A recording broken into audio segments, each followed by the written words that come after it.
So, I got your email. You wanted to talk to me about something? I certainly did. Thanks for coming in. What's up? I'm assuming it's important. Why do you assume that? Because school's out. It's summer vacation. If it's summer vacation, why are you wearing that long sleeve shirt? I don't know. Why are you? You know what? Never mind. What did you want to talk to me about? I noticed the other day that you referred to Mr. Haristen as Ms. Haristen. How did you notice that? None of us have been in the same room together since the last day of school. That was over a month ago. True, but you emailed Haristen 3 days ago. To confirm the venue for Mrs. Klein's retirement party next week. I know. I read the email. How did you read the private emails I exchanged with Haristen? You sent them using your school email accounts.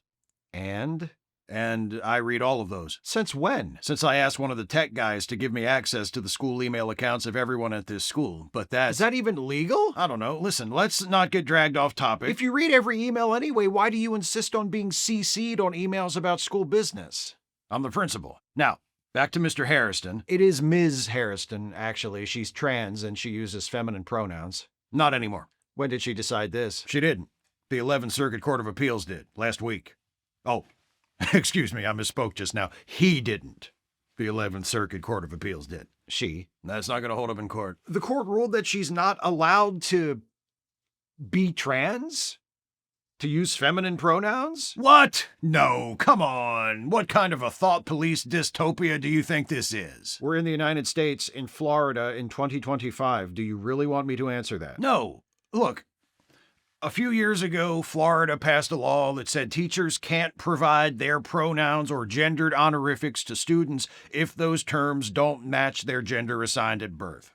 The law was challenged, a lower court blocked it, that block was appealed, the Court of Appeals rejected the appeal, so...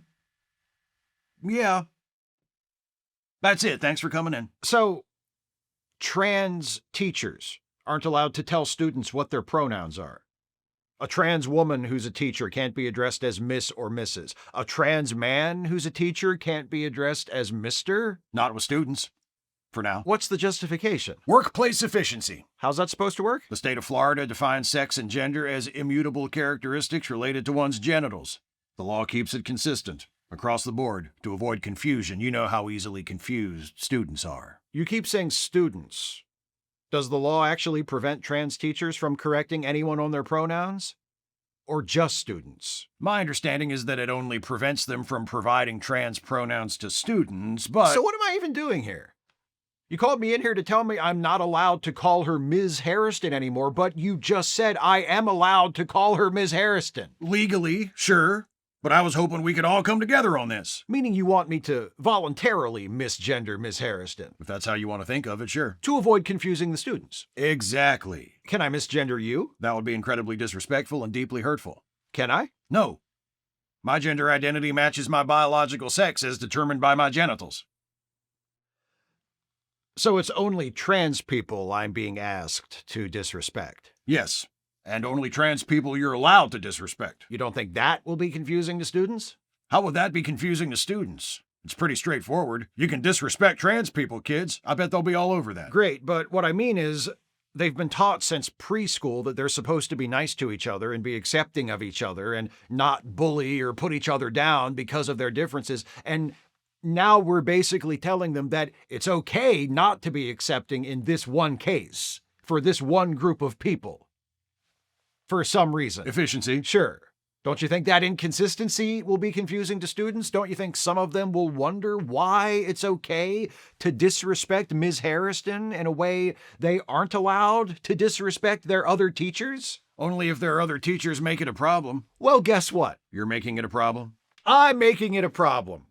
Ms. Haristen may not be able to correct students on her pronouns, but she'll never have to correct me, and I'm going to use them and refer to her by her right gender every time I mention her to my students, and something tells me I'll be doing that fairly often this coming school year, since Ms. Haristen is a very popular teacher and quite active in several of the school clubs that I'm also involved with, and I bet I won't be the only teacher to do so, since Ms. Haristen Haristen has quite a few friends on the faculty who would never dream of disrespecting her on a personal or a professional basis, which means... I should probably see how the summer school kids are doing. Which means if you insist on misgendering her, you'll probably be the only member of faculty or staff who does so, which will make you the inconsistency. You'll be the source of confusion. What do you want me to do here? I want you to do the right thing. I'm not here to do the right thing. I'm an administrator.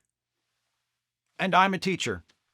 And I'm going to teach my students, even if I can only do so by example, that everyone, including trans people, is entitled to certain basic forms of respect, like calling them by their right name and acknowledging and accepting who they are. And you could do that too. Sure, you have to follow the law, but you can find a way to do that while making it clear that you object. You can also set an example by respecting the identities of trans people and letting the students see you do it, so they can see what kind of behavior is expected of them as decent, tolerant people, even if the ignorant and hateful laws of this state currently prevent us from actually saying it to them.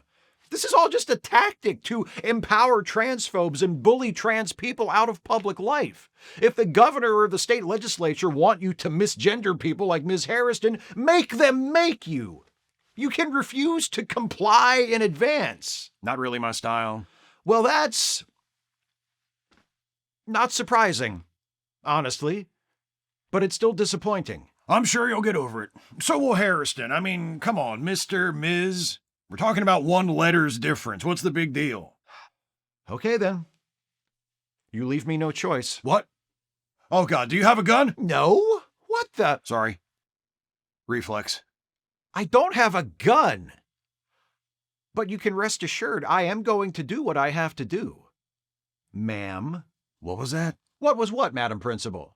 Okay, we talked about this already. You can't misgender me. I'm not trans. But you're forgetting something. What am I forgetting? You're forgetting my deeply held religious beliefs. You have deeply held religious beliefs? I have very, very deeply held religious beliefs that I've never felt compelled to share with you until now. Bullshit. Are you questioning my deeply held religious beliefs? Because if you are, that sounds like an issue I should bring to the attention of the ACLU. No, God, not the ACLU. I'd rather you pull a gun. My deeply held religious beliefs tell me that to serve God is to serve justice.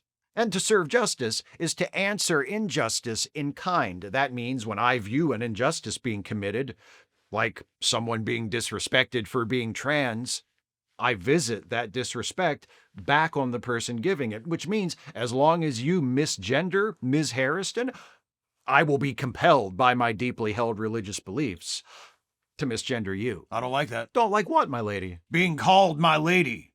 Well, this is America, and we respect each other's deeply held religious beliefs here, even if those beliefs sometimes make us uncomfortable. It's one of the pillars of our society, so I'm afraid you'll just have to get used to it.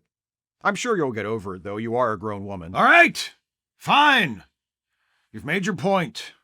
Since I know what Haristen's pronouns are, I will use them and respect them to the fullest extent allowed by the law. That's no less than I would expect from an empowered girl boss like you. Hey, what did we just agree to? I don't know, mistress. What did we just agree to? Me using Haristen's pronouns. Whose pronouns? Ms. Haristen. Thank you, sir. You're most welcome, sir. See how much nicer it is when we respect each other? Was there anything else? Oh, yes. One more quick thing while you're here. I've been asked by administration to just pass this along to anyone who might be looking for supplemental employment over the summer. There's a new place hiring. I don't know much about it. Sounds like some kind of a theme park. Alligator Alcatraz. Not interested. All right. Well, if you know of anyone else here at the school who might want more information, tell them to email me about it. Or just email anybody about it. I'll see it. I will definitely be letting everybody know about that. Have a great rest of your summer.